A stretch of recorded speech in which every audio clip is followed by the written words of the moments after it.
Right. Hi, everybody. Thanks for being here. We're going to be talking about research writing, but actually preparing our learners for research writing. Just speaking from my own experience, I've taught a number of research classes, and I found that students generally tend to be very poorly prepared for research. It's something that's just kind of expected of them. But there's a lot to do when doing a research paper. So this is a topic we'll explore today. Just a reminder that we are recording. So in this session, we'll start kind of at the beginning, finding sources that are reliable for our research. Looking at these sources for different types of evidence that support whatever we're writing about, how to use this evidence, avoiding plagiarism, making sure that our evidence supports our ideas and doesn't just speak for us. And at the end, we'll discuss next week and last week briefly.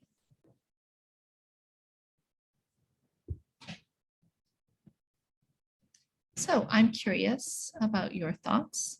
I'm not sure how much experience you all have had with research writing. I imagine this is probably something you have to do in university. I'm not sure if you have to do it in high school or not, or if you've had any experience beyond that. Or also, in addition, if you've had any experience working with students and research writing. I'm not sure if that's something that you do in schools here where you kind of start preparing them or not.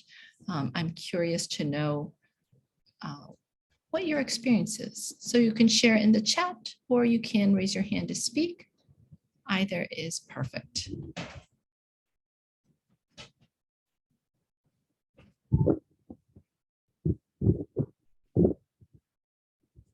Oops, back here. Go ahead, Molly. Yeah, thank you. Hi, everyone. Now, I wanted to say this, that research writing, I have not met it in high school. I don't think we prepare students for research writing. So maybe this topic can be relevant for us as individuals, as teachers.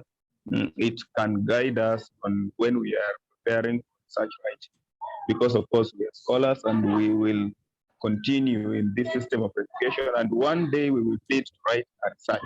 So I think this information is actually relevant to us more than the students themselves, because we don't prepare high school students for research writing.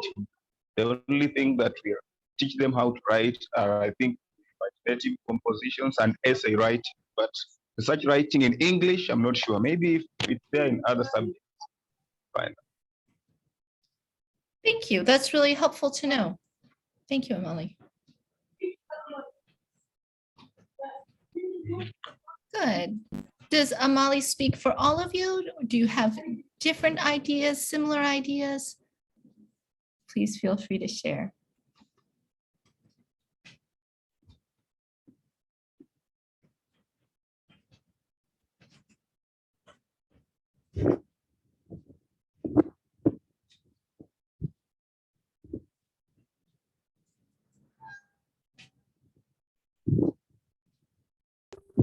Okay, thank you. I just want to say that research writing, like for me at a personal level, I only encountered it at the university. Of course, I work for a research company at some point. So research writing is not something that is very common in our system, and yes, just across the systems. Yeah, so at the primary and secondary school level, it's not very common. Yeah, even though we know that we have had instances where students are told to do some research based on some projects, but not research writing. Yeah, and Yes, yes. Then also for what we are learning, I think it will be good for us. This will be beneficial for us at individual level. Thank you. Excellent. Thank you, Austin, for sharing. That's good to know. Similar to what Amali's saying. Rukia, I think I saw your hand up. I did. Yes, please go ahead. Thanks, Mina, for that. Yes, at my level also, I've encountered research in college, in university, where I've done a number of research papers at different levels. When I look at students, I don't know, but currently the system, yes, there's no research when it comes to students learning, but as we are now getting in the CBC system, I'm seeing it coming in. Maybe it will like be in form of the level of the learners. I don't know, because it depends on what grade the learners are, because at times they're told now they're given something to go and solve and maybe give a report on what they've done and all that. Maybe it will not be as extensive or deep as the research writing we do in university and all. But I don't know, probably it will come in, and if we can learn how to work on it in relation to the level of learners that we work with, it's something that can really work. When I talk of maybe content-based instruction, the project-based learning kind of system, whereby we come up with a problem to be solved, and then they do a research and all that, and then they give a final product that shows this is what we found out, this is what we came up with. So I believe it's something that eventually we will come to embrace, but we need to be able to know how to work with it depending on the level of learners that we work with. Thanks, Rukia. I think you're making a really good point here too about the level of learners, right? So just to go back. So here we're going to be talking about preparing for research writing. So as Amalie and Austin said, this could be very useful for anybody who wants to do research writing. But yes, also looking ahead to our students, we wouldn't want to just throw a research paper at them, but be thinking about what skills they're going to need later on, and what is level appropriate, as you say, Rukia. Excellent. All right, in the chat. In Journalism Club. Yes, this would, I think, be very relevant in Journalism Club and very, very useful. Go ahead, thank you, Antonine. And Anne says she has experience at the university level. We have issues with plagiarism. That's very common. Scholarly sources as opposed to unscholarly sources, how to do a proper reference list, in-text citation, etc. Even these students struggle because it is not taught at the secondary level. Yeah, I think I'm seeing a common theme, thinking about my experience. I taught a lot of international students in the US, and many of them had no experience with research writing, and yet they were asked to write a research paper as part of our course. Same thing when I was in Uzbekistan. All second-year students had to write a research paper where they don't do their own research, but they're looking at other sources and finding out information. And they're expected to do this, but they have literally never been taught how to do it. And then even thinking about my own experience in school, the only reason I know is in high school, I had a history teacher, and he showed us all how to write, how to research for our history papers and write them. And if I hadn't had that teacher, I don't know what I would have done when I got to university. And so I think we have a lot of the same issues here. Go ahead, Josiah.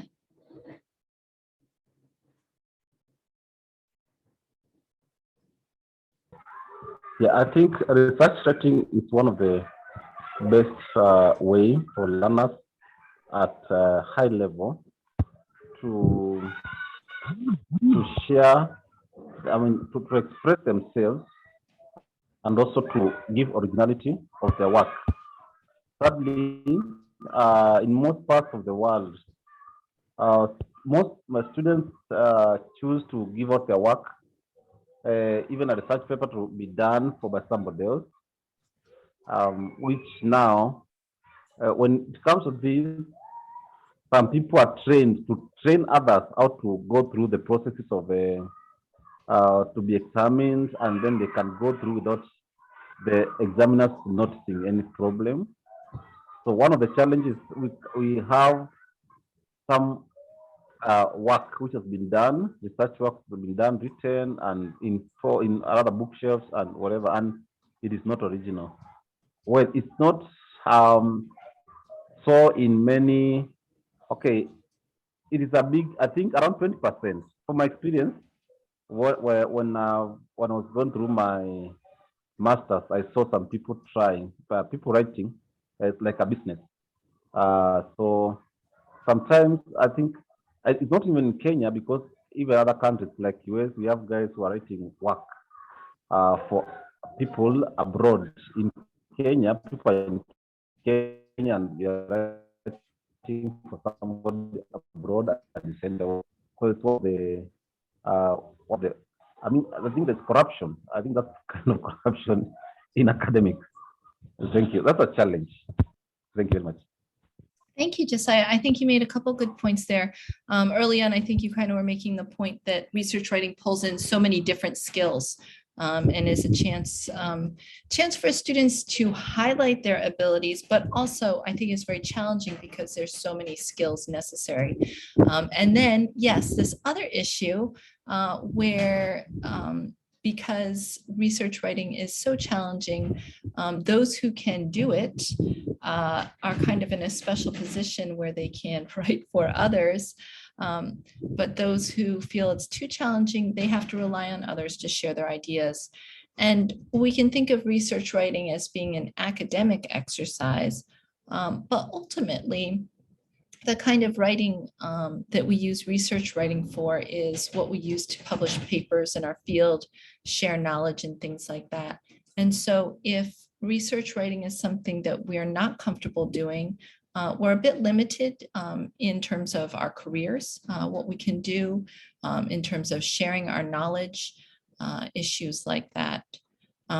One example would be, again, when I was working in Uzbekistan, there was some good work coming out of there in research, a lot of stuff about conserving water because they're having big issues with that. But they didn't have that many people fluent in English. And so the publishing they were doing was often done in Russian. And so it had very limited audience. And those who wanted to publish in English were really struggling because they didn't have the skills or the ability. And then the other issue that came up is a lot of people were being forced to publish. So in order to get jobs or to keep their jobs in universities, they had to show that they had published work, but they didn't have the ability or the skills to publish work. And so they had to rely on predatory journals.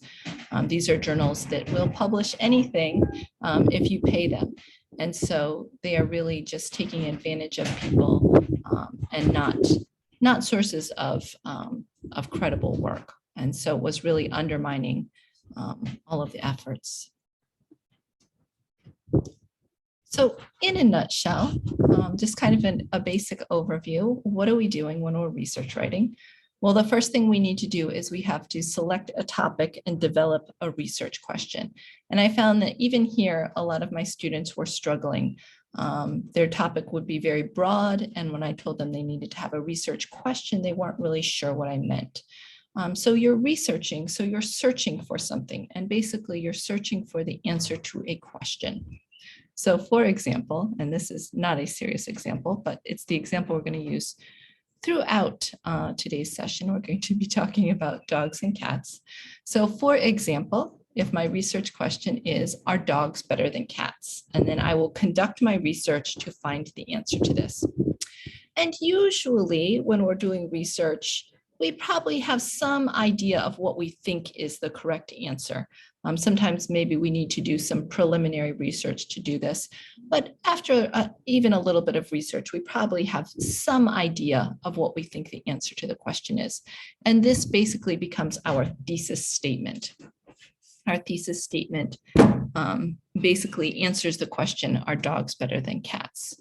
So here my thesis statement is that dogs are better than cats as they contribute more to humans' well-being. And so now my research is going to be more targeted, more focused, and I'm going to try to find evidence that proves that this is true. Also, I'm going to be looking for evidence of the other side's opinion as well. So I am mostly looking for ideas that support my, my belief that dogs are better than cats, but I'm also on the lookout for the opposing side as well. This will be valuable and will inform my writing. Once I have gathered and collected all of my evidence and kept it organized, which is very important, then I will create an outline, which will be like a skeleton. We talked about that a little bit last week. Skeleton for my writing, and then I will write my essay and I will use my research evidence to support my claims and my argument. So research writing is pretty much always some sort of an opinion type of essay because we have an idea that we're proving and supporting generally. So the next thing we need to do is to find sources. So I would like to know what you all think. If you were doing a research paper, what kind of sources would you use, or where would you look for these sources if you're writing a research paper? Some of you have had experience with them. Where did you look? How did you find the information that you needed? We are lucky to be living in the age of technology. Go ahead, Josiah.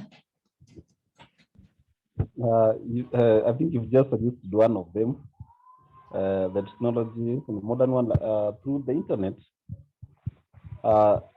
Usually when I'm writing, I normally start because books have been written by other people, journals, and so forth. So, well, the citation from the net sometimes is tedious. So simpler, okay, a simple way is through the library, through the books which have been written. But nowadays, I feel like if I don't take something online, I'm not certain. I have to check through, I have to confirm. It's a confirmation for me. What other people have said online, then now I quote the books. So basically, I think net has been very essential in a modern world of research. Thank you. Thank you. I completely agree. Yes, the internet has been a game changer for us. But yeah, I like what you said too, that you like to confirm what you find on the internet as well. I think that's a smart idea.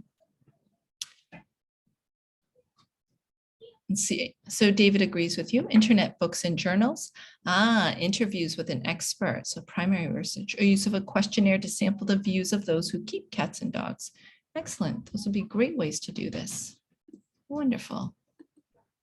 Did I see any other hands? No. Okay. Probably some of you, actually maybe many of you, can think back to a time if you've ever had to do research before the internet. It was really terrible, having to look through books, find what you need in some giant book, and maybe in an entire book you look through it, but there's just maybe one sentence that's useful. Just really tricky. Patricia, peer-reviewed journals, very smart. Yes, peer-reviewed journals.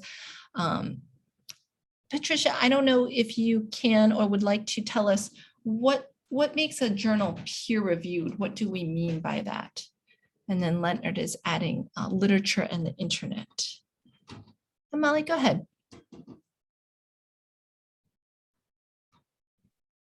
Sorry. Now, I think what the first person who told us a lot about the sources of information that we get, that's the internet, the library, and others. However, Speaking about the internet, there is actually one problem that always arises from that. I think there's an aspect of plagiarism, which I don't know how it can be dealt with.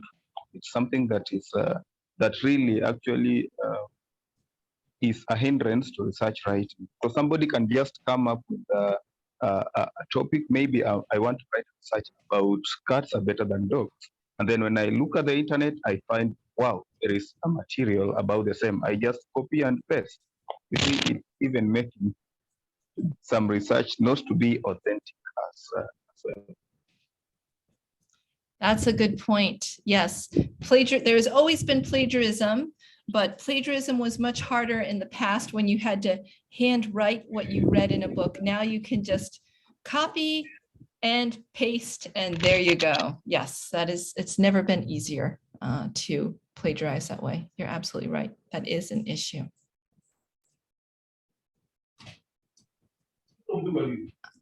So I think you all have identified our main sources here. Books, magazines, also newspapers, peer-reviewed journals, as Patricia mentioned. Peer-reviewed journals, meaning that these are works, they don't get published unless until usually it's 2 or 3 anonymous peers also check their work. So it's very, very, yes, as Patricia says, peer-reviewed journals have been reviewed by experts. Excellent. So this would kind of be one difference between like a magazine article and a peer-reviewed journal. Magazines and journals, especially online, can look very similar, but a peer-reviewed journal has been reviewed by other experts. We just have Google in general. Google Scholar, which is a search engine within Google that searches academic papers. And then we have primary sources, as somebody was mentioning, doing interviews, surveys, or questionnaires. So this would be the main types of sources. There are other ones as well. For example, YouTube or videos like that can be sources. If you were to attend a conference and take some of your evidence from a talk that you listened to, those would also be possible sources. But as we know, there can be an issue with the trustworthiness of our sources, especially when we're going online. So we're going to go into breakout rooms and do our first activity. I'm going to give you some sources, and you are going to sort them into 2 categories. One category is something that's probably trustworthy, probably something that you can trust.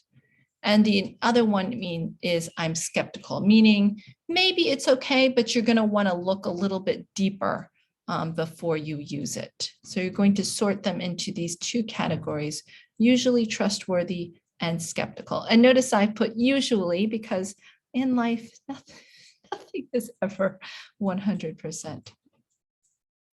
All right, so we have here a printed book, a newspaper article, an article from Psychology Today, a blog written by the Crazy Cat Lady, a PDF from academia.edu, an article from pawmaw.com, and we have Wikipedia. All right, so I'm going to put you into breakout rooms. I'm going to give you about 4 or 5 minutes to talk with your group and decide which ones you think are usually trustworthy and which ones you're skeptical.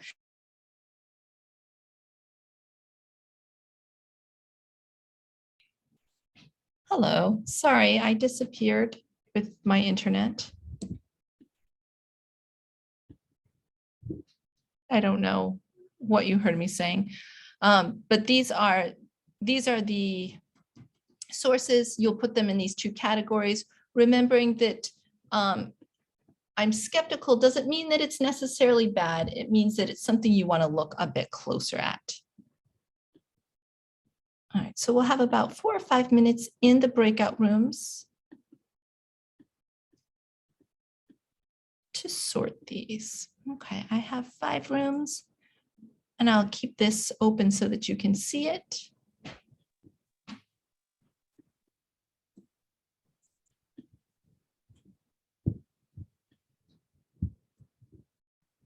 All right, and let me know if you have any questions.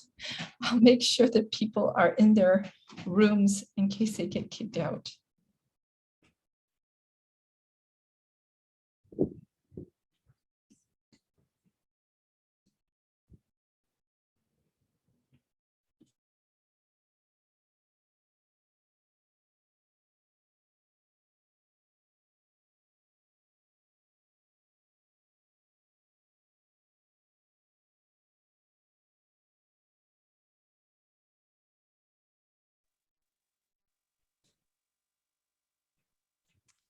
All right, I see everybody coming back.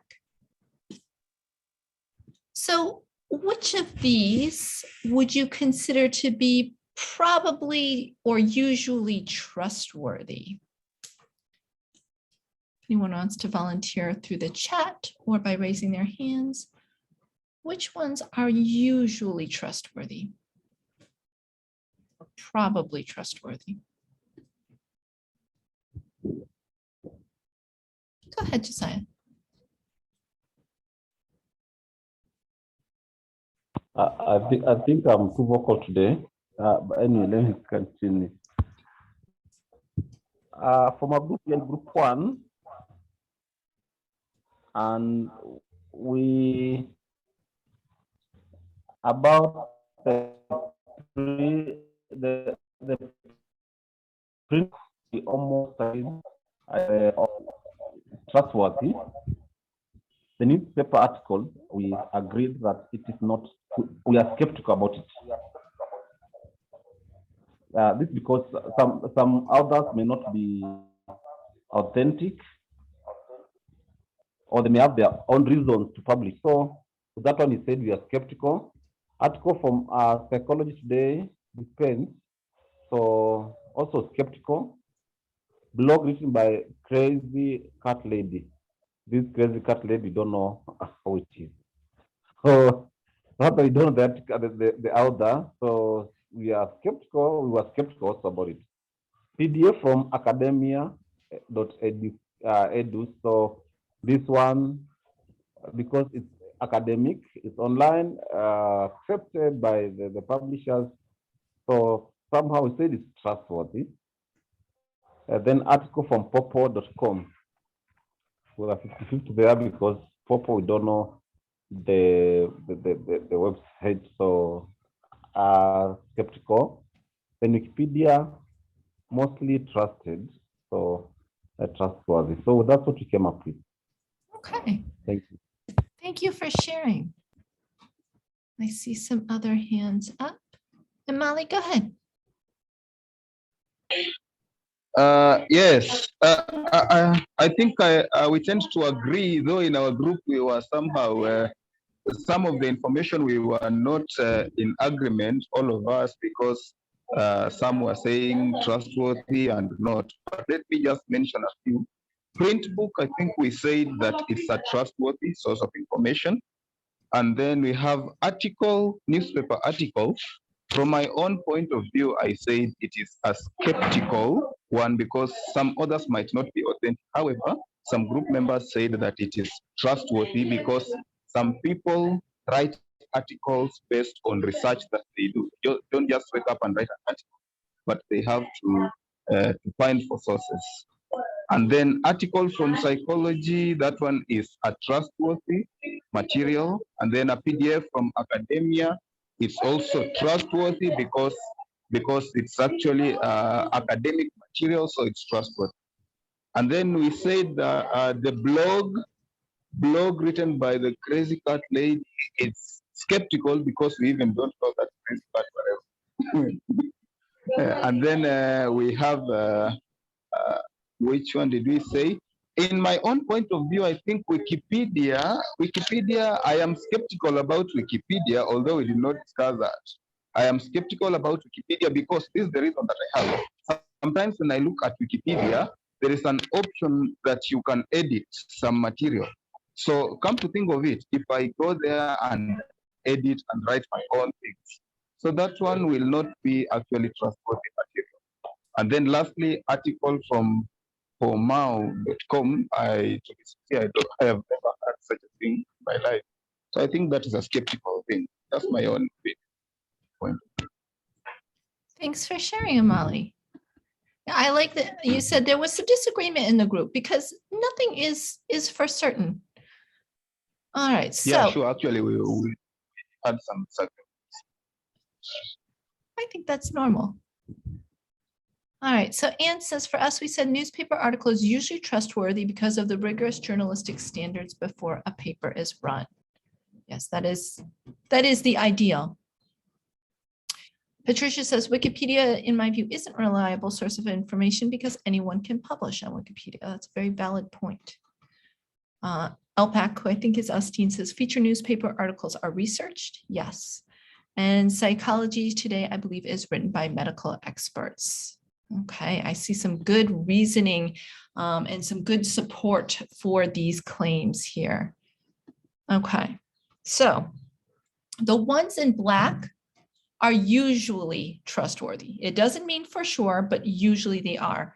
If someone has taken the time and the money to print a book, it has probably been researched well, it's been edited, and there is a major company behind it. So usually print books are fairly reliable. We might not agree with everything that's in them, but they've usually been researched. This is usually true with newspaper articles as well. Someone mentioned the rigorous standards of journalism. Of course, there are certain newspapers that we know are not trustworthy. For example, tabloids, which usually just kind of run gossip and things like that, are known not to be. But major newspapers, national newspapers, those are usually trustworthy articles. Psychology Today is written by medical experts. It is a print magazine that is printed. So again, usually things that are physically printed, someone has invested time and money, so they're usually trustworthy.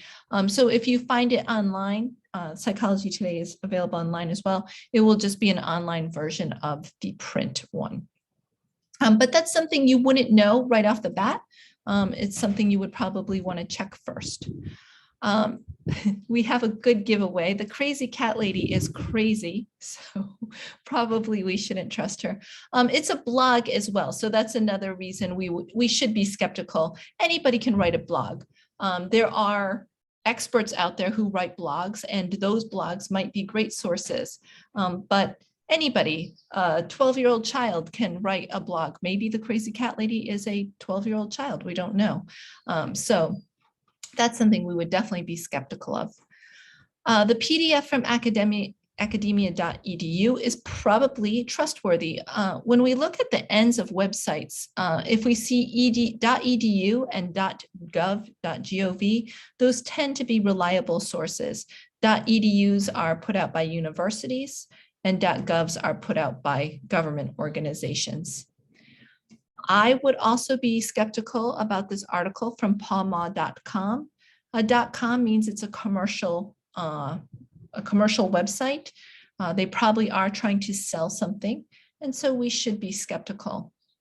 An example that always comes to mind is years ago I was teaching a research class, and a student was researching ways to obtain fresh water, and he found this article about this filter, and it could easily filter salt water, and it wasn't expensive, and it was just amazing. And he was so impressed with it, not just for his paper, but he said, teacher, why doesn't everybody just buy one of these, and then we wouldn't have a water problem? And then we started to look closer, and it was a .com. It was trying to sell these filters to everyone. And so the evidence that they were citing was not trustworthy and not reliable. Wikipedia is a great resource to help us start.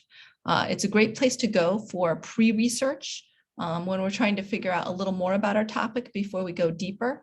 And good Wikipedia articles often have links to real articles. So Wikipedia pages that are fully developed will have, you'll see like little end numbers, and then they link to something on the bottom of the page, and they can direct you to good, accurate sources. But you would not want to cite directly from Wikipedia for the reasons that you all mentioned. Anybody can write a Wikipedia page, anyone can edit. people do go through and check the work eventually, but they're very busy and they don't always get there right away. They'll even, often you'll see on Wikipedia that some information is missing, something like that.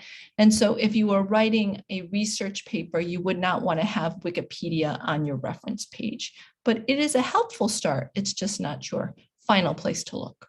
So great job, everyone.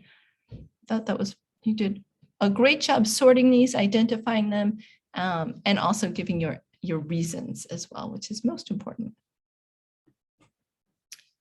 All right, so when we're looking at these sources, we have basically 3 types of evidence. So remember, we're looking for evidence that supports our belief or supports our thesis statement.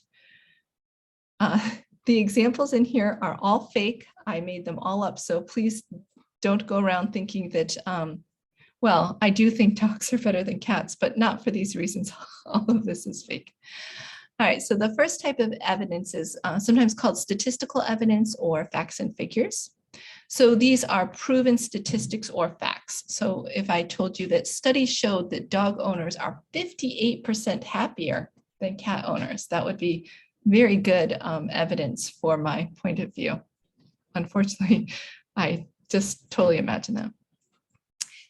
The next type of evidence is called expert evidence. I've also seen this called Einstein evidence. So someone who is an expert in their field. For example, if you were talking about physics, if Einstein said it, well, then we probably can believe it because he is an expert in his field.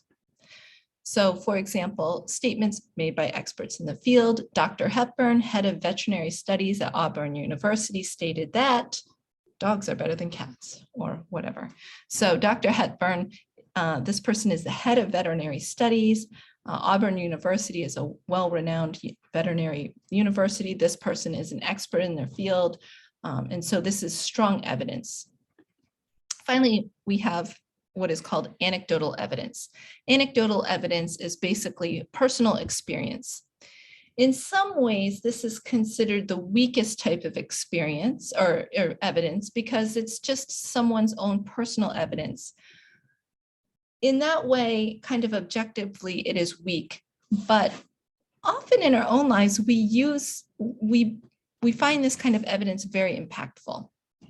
So anecdotal evidence, verified accounts of personal experience. So for example, Daisy Stanton believed her lower back pain was untreatable until she adopted her dog, Bo. They started walking and she would pet him every night and soon her back pain went away.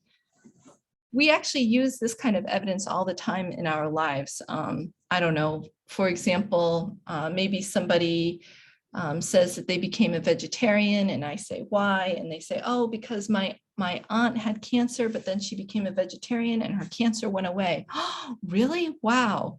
So it's not scientific at all, but these kind of personal stories and personal experiences often kind of appeal to us emotionally. And so they can also be useful. We just wouldn't want to rely on them alone. And if we were doing a more of a scientific type of study, we would definitely not use this as much. We would probably tend to rely on more of the kinds of statistics. Okay, so we're going to go into breakout rooms again, and we're going to again do some sorting.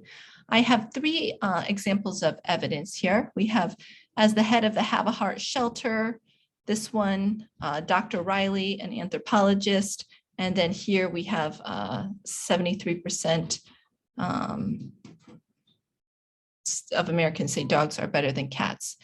I'm only going to put you in breakout rooms for a short time. You're going to decide which one is which type of evidence. We have the 3 labels up here, and then we have 3 examples of evidence down here. The first 2 are made up. The third one is actually something I found online. So again, I'll put you into breakout rooms, but for a very short time here, because I think it won't be that challenging for you. I'm going to recreate the rooms just so that you can talk to new and different people. All right, and I will see you in 3 minutes.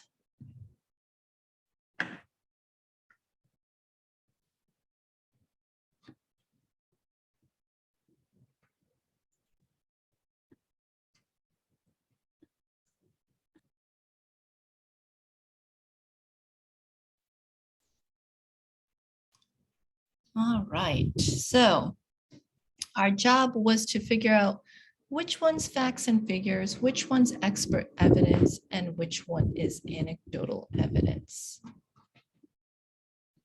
I can see where a couple things might have been a little tricky.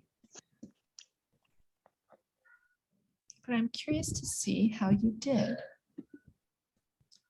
Amali, I see your hand is up. Go ahead. Yes, in our group, we were in group one and we discussed and we said that we agreed that the first statement is anecdotal evidence. And then we said the second one, or the first one, this side, that is as the head of Harvard Shelter Gym, that one is anecdotal. And then the second one, according to Dr. Really, an anthropologist, we said that is expert evidence because that person is an expert in that. And then the third one, by a margin of 73% to 23%, we said that as statistical evidence because it has a Okay, let's see if others agree with you. Thank you for volunteering your ideas. Edwin, I see your hand is up. Do you agree or disagree with Amali?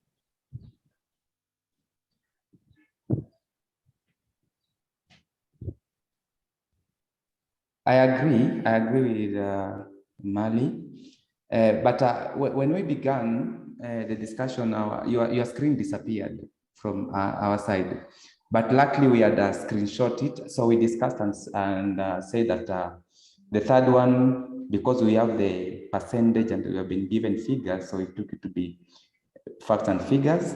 And then the second one, since it is from anthropologists and experts in that area, we picked to be from experts evidence. Then the last one we picked, we just agreed the way Imali said. That was group 2. Okay, thank you for sharing, Edwin. And that was smart. Someone in your group screenshotted it. Yes, I apologize.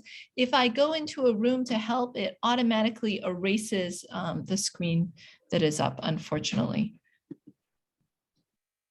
Okay, Anne also agrees with Amali as well.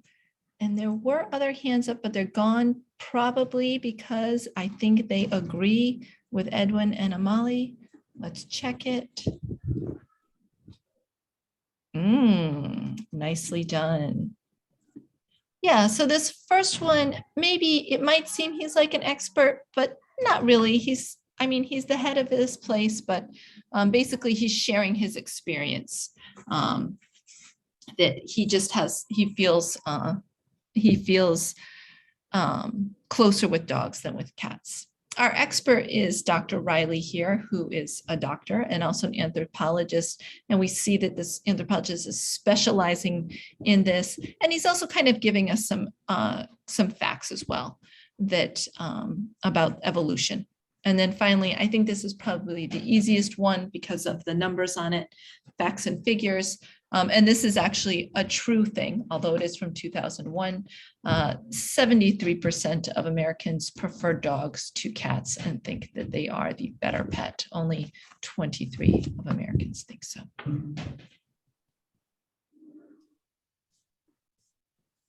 right. So once we have our evidence and we've gathered it, there's a couple ways we can use it. The easiest way we can use it is by just keeping it the way it is and using it as a quotation. When we quote something, we keep it exactly the way we found it to say that this is what someone said. So when we're quoting, we must not change any of the words from the original. There's actually a way to do it, but your students at this point don't need to do that. We don't use reported speech for this. We don't use the grammar of reported speech because we're not making any changes to what the person said. We keep it exactly the way it is. In fact, if they have spelling mistakes or grammar mistakes, we leave those as well. We don't change them. When we're quoting something, it's absolutely imperative, necessary that we use quotation marks. This is the way that we know that these are exactly someone else's words. And we also must attribute the quote, meaning we must say who said the quote. And we should also include when they said it and where we found the quote. I would say that even with, if you're working with students and introducing them to research, that I would say that this is important for them to have this. They don't need to know everything. For example, there's a lot of rules if you're using a book or a magazine about all the other information you need. And you might have them just put it at the end of the paper, but they should be keeping track of the time when whatever it is was published, and where they found this information. Did they find it in a newspaper? Did they find it on Crazy Cat Lady blog? They should be keeping track of this. So I would say even with beginner research, this kind of writing, we should be encouraging students to keep track of this information. I wouldn't worry about formatting it exactly the way like MLA or APA, but I would encourage them to keep track of it. Before we go on, Edwin, I just want to double check. Your hand is going up, but I'm not sure if it's up from before or if you have something new to add. And if you have something new to add, please add. Sorry for that. It was Oh. from before. That's what I thought, but I wasn't sure. And then I didn't want to rob you of a chance to speak if you had something to say. Okay, so here's an example. This is from an interview on a radio show called Fresh Air. The transcript was on the internet. The man who said this quote is named John Bradshaw, and I do not have quotes around it because it is screenshotted directly from the internet. So he wrote, this is true, he authored a book on cat and dog behavior, and this is exactly what he said in this interview he was having. So using, now I can hear myself. Like that. Okay. All right. So here I have the year in 2014 he said this. Where did he say it? He said it on the show called Fresh Air, and his name, John Bradshaw, he stated, and then I have it copied exactly. I cut it short just because of this length of it, but imagine that the whole quote is there. Or I can't cut it wherever I want, but I can't change any of the words.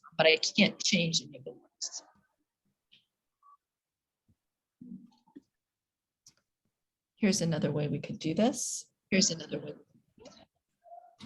I have the name.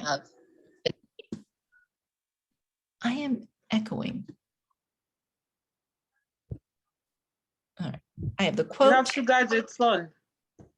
I don't. But yes, it often does happen. Unless there's somebody else in the room with you who's also logged in.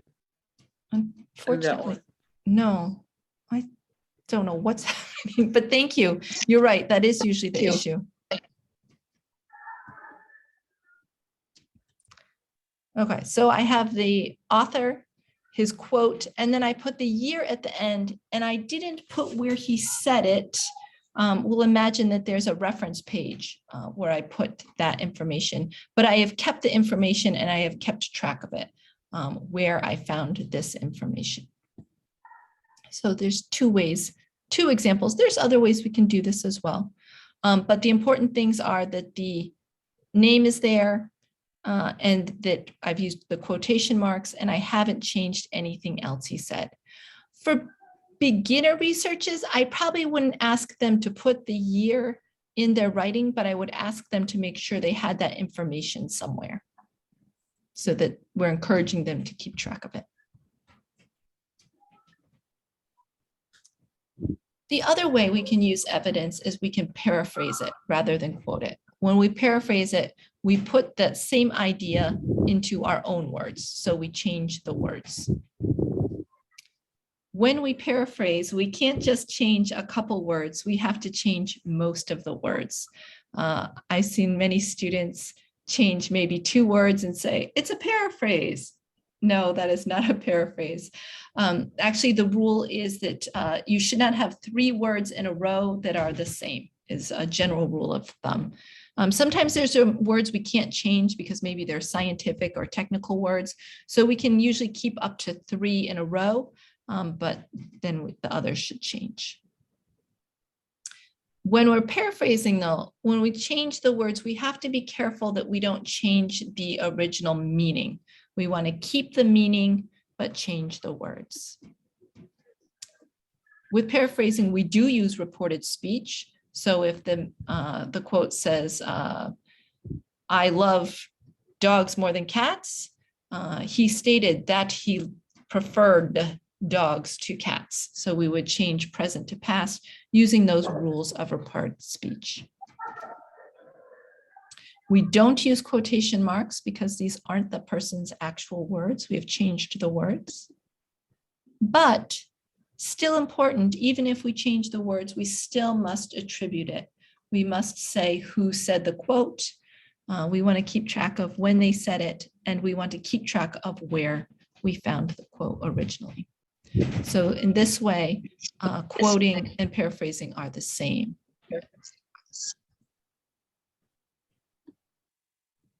Often students get confused and think that they don't need to attribute if they paraphrase, but they do. It's very important.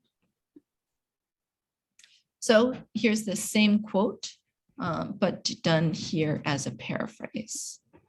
So in a 2014 interview on Fresh Air, author John Bradshaw stated that cats don't show their affection as much as dogs do because they have never lived in social groups the way that dogs and their ancestors, wolves, have. So here I've taken the basic idea of what John Bradshaw said in his original quote, and I have changed the words. I think that when paraphrasing, this is also a tricky thing I've noticed is very difficult for students to do.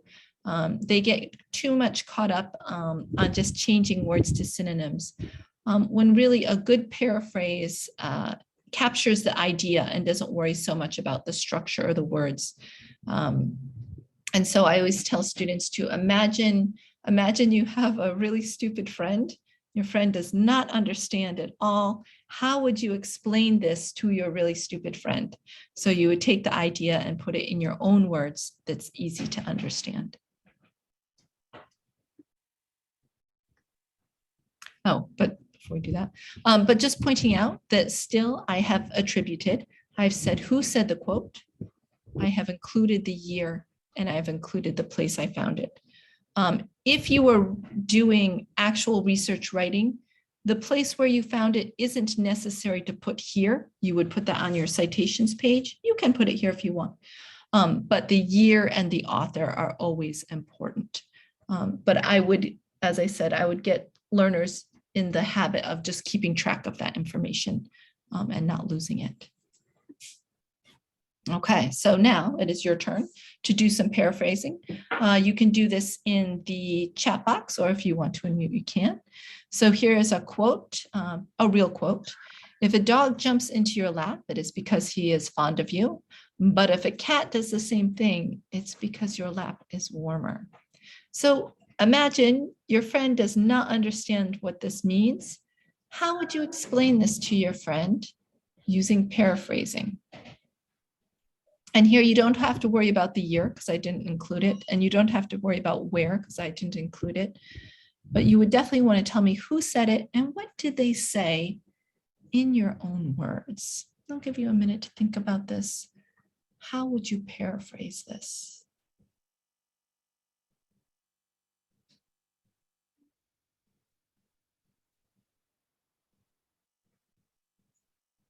Putting it into your own words, but keeping the main idea.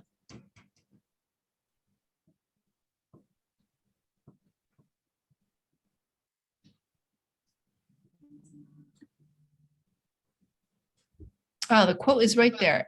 If a dog jumps into your lap, it's because he's fond of you. But if a cat does the same thing, it's because your lap is warmer.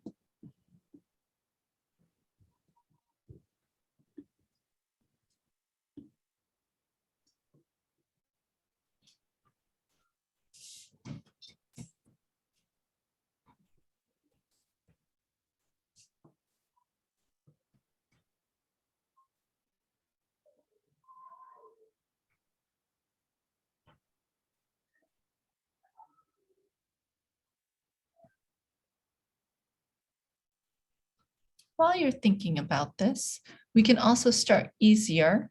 If I were doing this with students, I would ask them, is this supporting dogs or is this supporting cats? This quote.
Fancy, go ahead.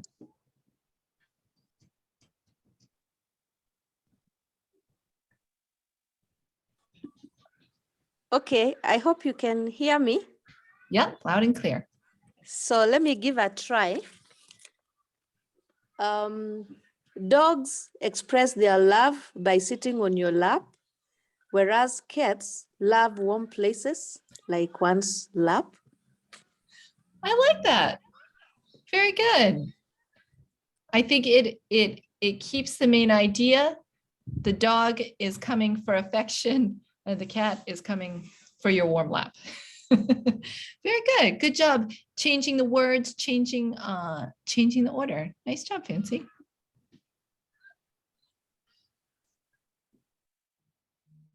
In the chat, Louise says, according to A.N. Whitehead, a dog is most likely to jump on you because it's used to you. However, a cat would do it because you offer warmth. Yes, very good. That is also an excellent paraphrase and good job attributing, Louise. Good. Any other brave souls? We might even simplify it and take out this word lap. It's possible.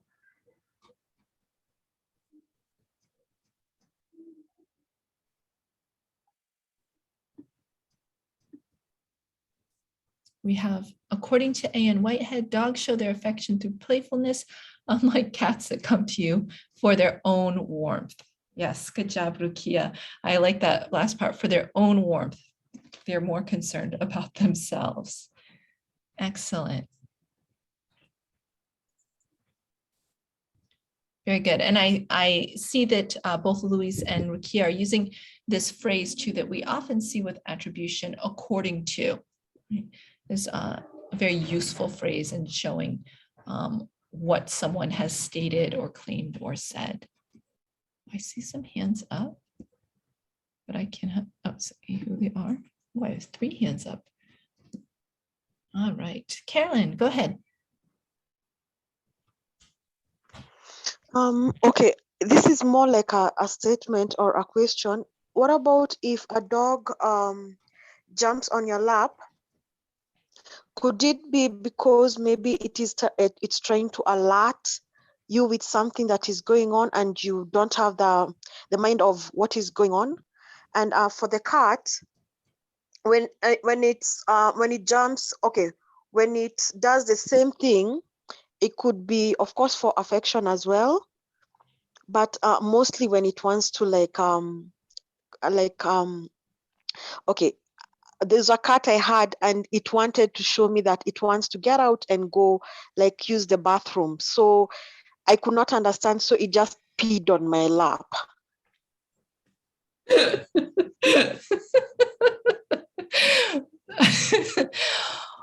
So I like, Caroline, it is clearly not a paraphrase, but I like that you are questioning the evidence. I like that you are using your critical thinking and using your own experience to question this. I think you're absolutely right. This is not the only reasons why dogs and cats do things. Your cat was very smart and was trying to tell you something, but you didn't understand. So your cat made it very clear to you. You have a very smart cat. Yes. I'm impressed. Yes. Thank you, Yes, Caroline. but it passed out.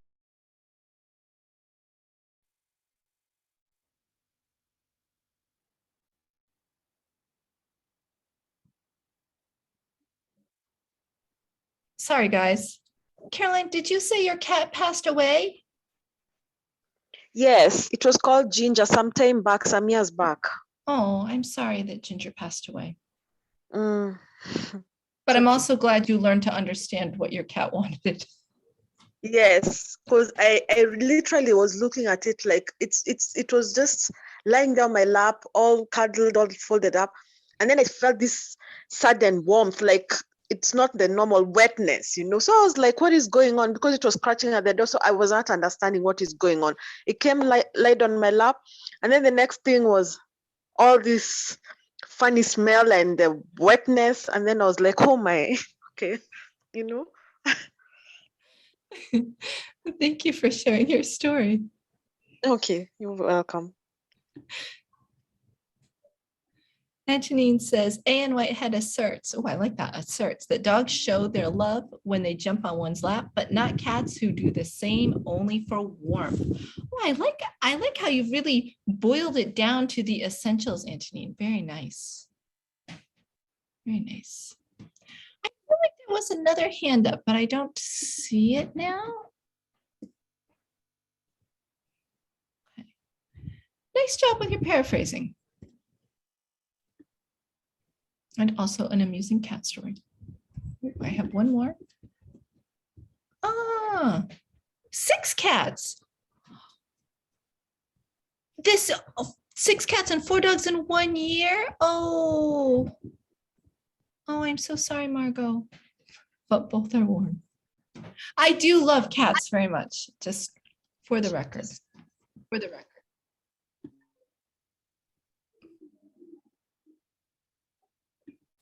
All right. So students may be wondering, why do they have to paraphrase? Quoting is much easier. Paraphrasing is difficult. When do we quote? When do we paraphrase? So a really good research paper will have a balance of quotes and paraphrases and not just rely on one.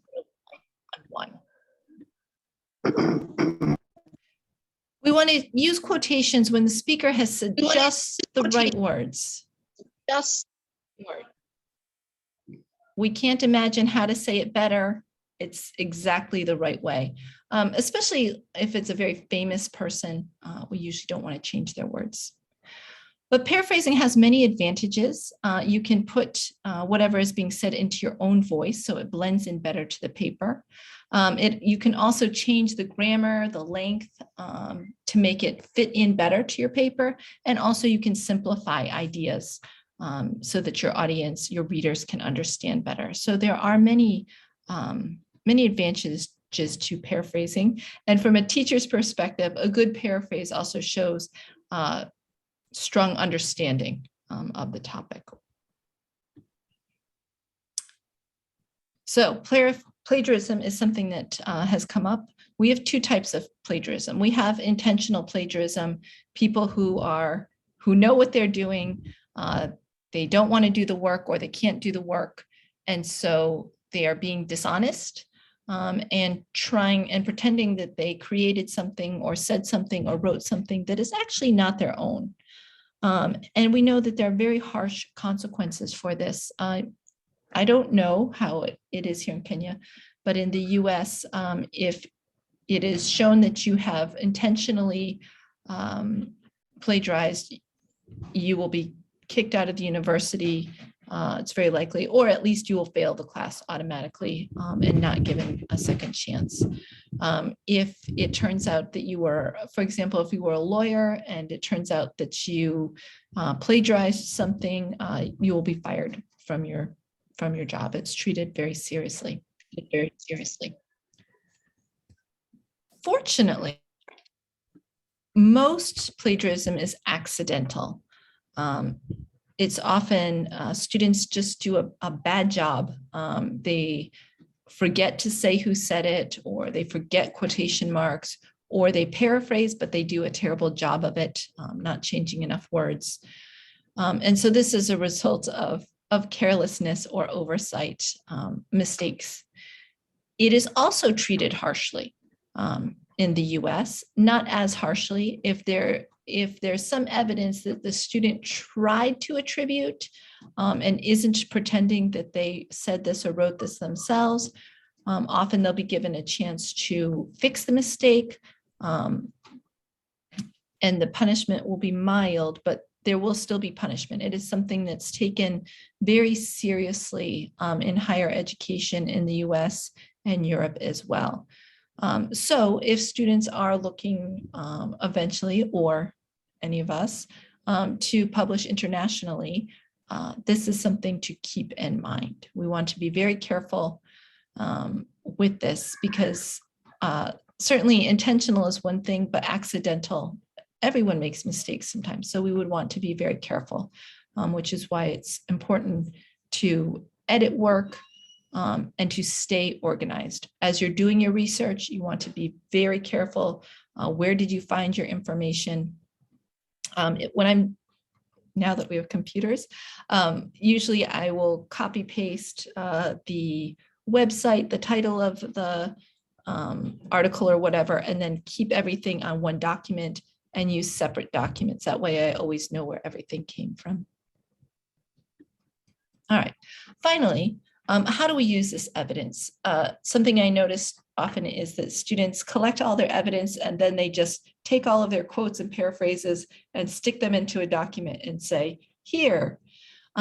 No, the evidence is there to support you, not to speak for you. So in a burger, the main thing is the meat. It's what most people are interested in. And your quote or your paraphrase, your evidence is the meat. But it's not the only thing. If you have a burger, nobody just gives you a piece of meat. You have some other parts. You have your topic sentence. This is the top of the bun. This introduces the paragraph. You have some cheese and tomatoes and stuff. This explains the topic sentence a little bit more. Then you have your meat. But underneath your meat, you also have something, maybe lettuce or mayonnaise or something. This explains the evidence. How does it support you? And finally, you have the bottom of your bun, which is your concluding sentence.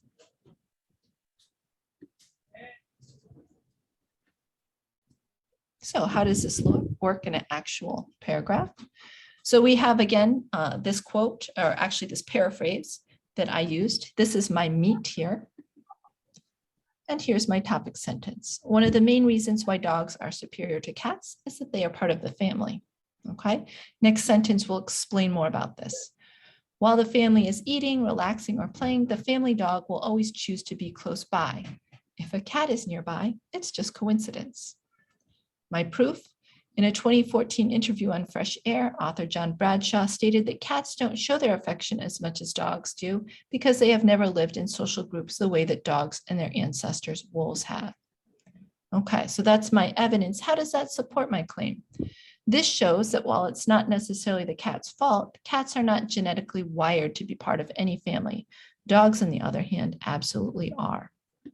And then my concluding sentence that wraps everything up.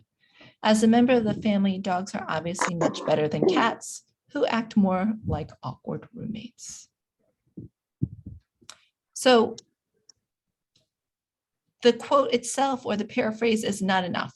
We need to show that we are using this to support our own ideas. I think this meme sums it up. Here, the difference between dogs and cats.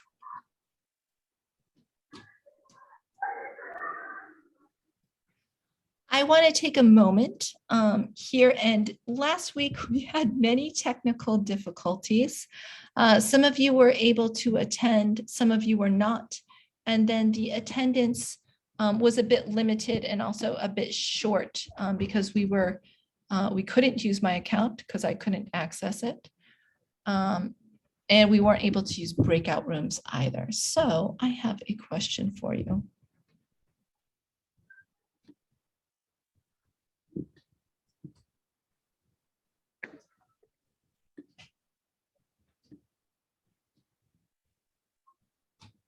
Okay, there's a poll up asking you if you would like to redo last week's session on essay writing. Yes or no, it's up to you. It does not matter to me. Some of you were there, maybe it was enough. Some of you weren't there, maybe you don't need it. Maybe you do. It is up to you. So I'll keep this poll open for about a minute and let you decide. I'll also note, I think Austin often sends money for data, which was not done last week because we couldn't generate a report either from the session. So we were not able to, we have no evidence of who was there or not there. So that is unfortunate. But we'll read. Luckily, tonight went much better, even though my internet kept dropping. Oh, okay. Most of you have done the poll, and everyone who has voted would like to redo the session. Okay, the next week, that is what we will do. We will redo the session on essay writing, and I'll make a couple changes to it. So those of you who were there, it won't be exactly the same. Okay, and Roger wants a redo. That's true, Margot. You're absolutely right. Yeah, I agree, Rukia. I think that that oftentimes students are, I think also they forget their own voice is important. And that, yes, it's true that we have these experts and all this great academic evidence, but it's there to support us and show why our ideas are legitimate and correct. So keeping all this in mind, I'm absolutely not saying that we should all go out and make our students write research papers. They would cry. But you might ask them their opinion on something. For example, what's better, cats or dogs, or something else. And maybe they're just going to write a paragraph, but maybe they have to find one piece of evidence. So maybe they have some books they can look in, or maybe they have some access to the internet, or maybe you print out a couple articles that you know have some evidence that can be used. So maybe having them look and find something that supports what they want, or you might even start first giving them some quotes or evidence. Does this support, for example, the dog side or the cat side? Asking them how they feel and helping them build this up, showing them where to find the citation information and all that. I wouldn't make them write a reference page at this point. It's very painful. A good question, Fancy. How much evidence is enough? I would say for students, I would say I would start out with one piece of evidence. For you, if you're writing a research paper, pretty much every time you make a claim, it needs to be supported. If I were writing a research paper, this research paper about cats and dogs, maybe I would say the reasons I said earlier that dogs are more beneficial to humans. So maybe I would say they benefit our security, our physical health, and our emotional health. So maybe I have 3 body paragraphs for my short research paper. I would probably have at least one piece of evidence for each body paragraph. It's possible I would have more, but I would say pretty much for each reason you want to have at least one piece of evidence to support you. It will make your argument or your paper stronger. It's a good question.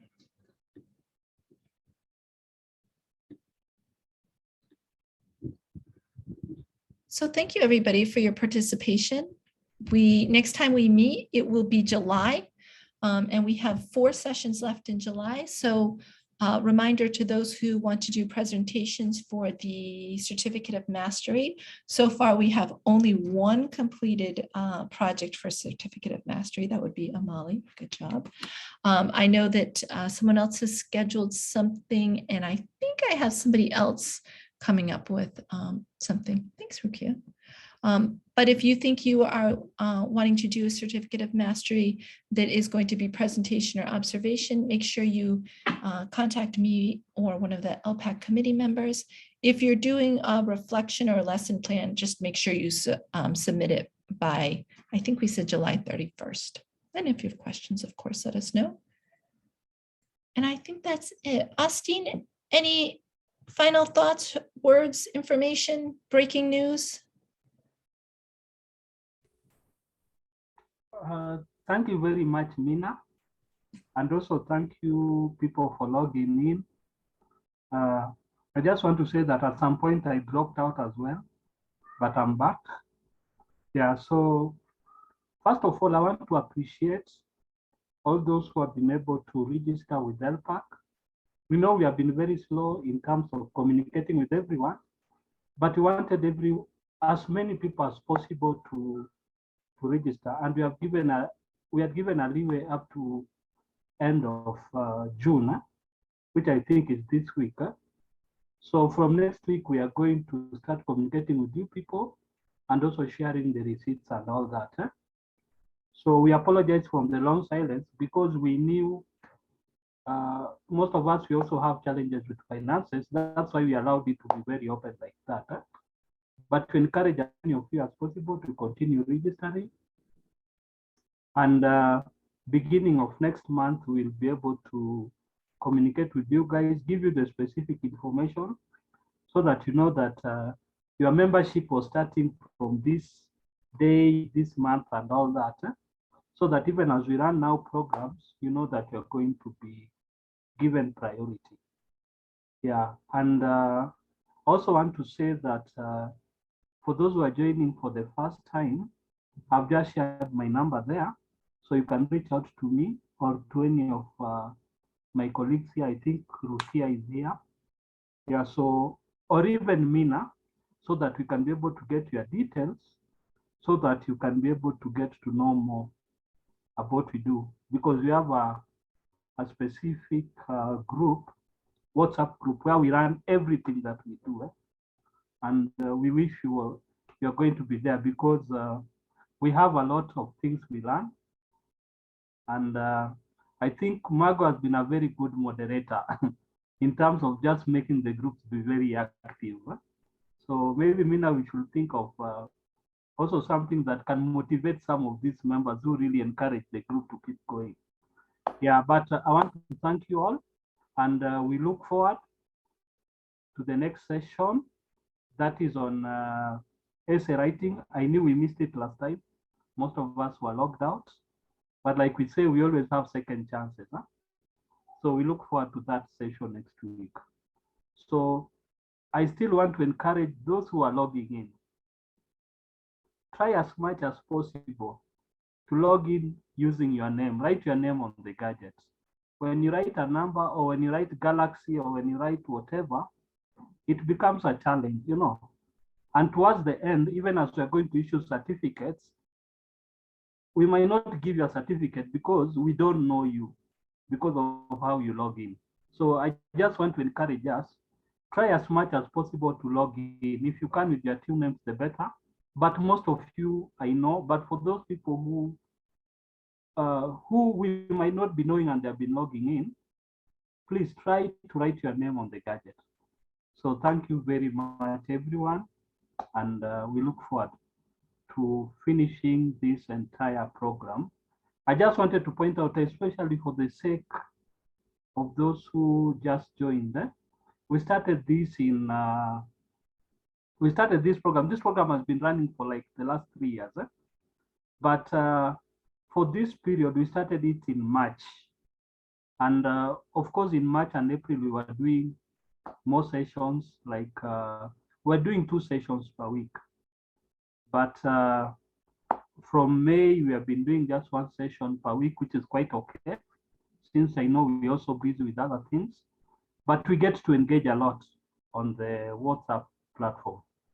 And we look forward to finishing this next month. And it will be great if we can finish all together in a great way. So thank you all. And also thank you for the time that you always put to be part of this. So thank you. Over to you, Mina. Thanks, Austin. And thanks, everybody. Yes, Margot, you are an excellent noisemaker and rallier. Awesome. Thanks, everybody. I hope you have a good week. Talk to you on WhatsApp and hope to see you next week.